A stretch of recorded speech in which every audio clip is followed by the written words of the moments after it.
When you purchase a home, there's several costs in addition to your loan that you might not be aware of before you get there. Hi, I'm Lisa Jackson, realtor and host of Explore My Town. My team's committed to making sure that you're informed with all of the fees associated with getting a loan. Join me today as we talk to our expert again. I'm here again with Trout, mortgage specialist from PA Equity Resources. Thanks for joining us. Thanks for having me here, Lisa. Thanks. So we want to inform our clients about the rates and fees associated with getting a mortgage.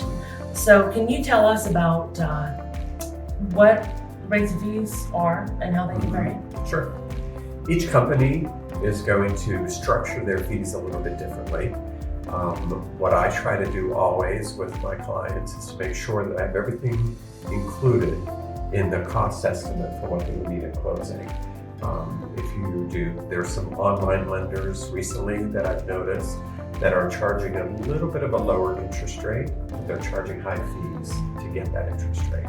So that's something that's very important to look at when you're considering if you're shopping lenders.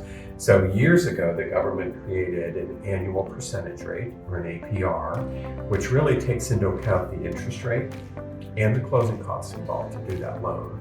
So as a consumer, if you hear somebody has a 4% rate, somebody else has a 4.25% rate, automatically you think the 4% is the best program for you. But in reality, that may not be the case if they're charging you high fees to get to that 4%. So the APR, or the annual percentage rate, is what will calculate the total cost from that lender to show you what exactly is the best program for you to be involved in.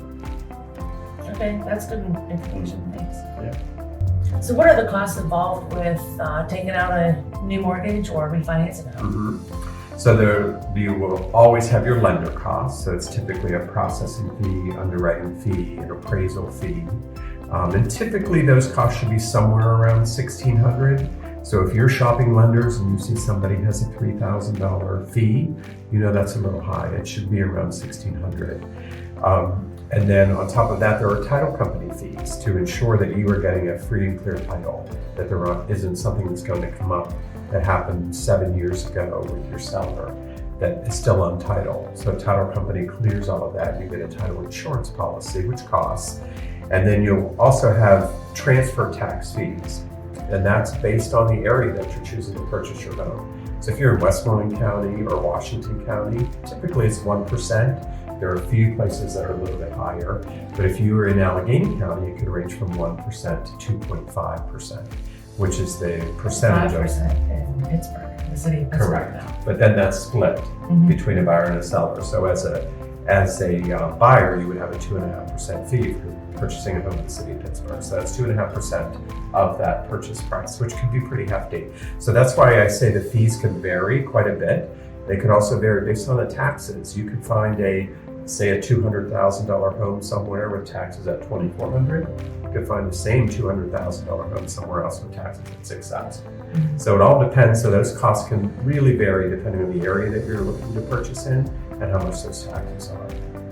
I think it's important to mention as well too that being a local lender, you are familiar with a lot of the taxes that we have in our area that maybe some other states don't have, or maybe they have something that's a little bit different as far as how much insurance they pay on their properties and things like that. Right. So when you're dealing with an out-of-state lender or somebody else that's not local, it's hard for them to really get those rates, or I'm sorry, those fees, especially those taxes and such, correct. And oftentimes, I'll have a buyer that comes to me and they'll say, oh, well, I've got this other lender over here that says that they can do it for $5,000 less than this local lender, for example, you.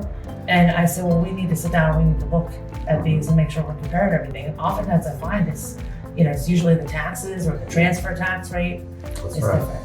Yeah, if someone's not familiar with an area and they think you're in a 1% transfer tax area and you're actually in the city of Pittsburgh and you're charged 2.5%, that's going to be a huge difference on what you need to bring to the table at closing. So with my cost estimates, like I said earlier, I always try to make sure I have everything included in there so that there aren't any surprises when you come to closing. It should be pretty accurate as far as what that first estimate for you was. Yeah. So how much do you think a buyer should save up for home purchase? Some of it will depend on the program that we're going into. So if we're doing like a VA loan or USDA loan, that's a no money down program. So you can skip a down payment for those programs. Other programs are going to require a minimum of 3% to 3.5% as a first time buyer.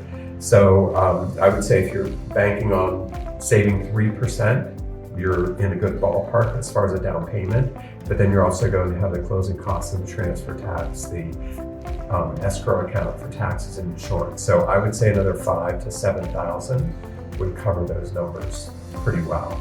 Now you can, in some markets, it's a little crazy right now, but in some cases we can ask the seller to cover some of your costs, but in this market it's a little hard to get that anymore. A little bit difficult. We got a few little tricks up our sleeve or some strategies that we can talk about throughout the process if we need to go that route. Yeah. And keep in mind, you could also get gift money.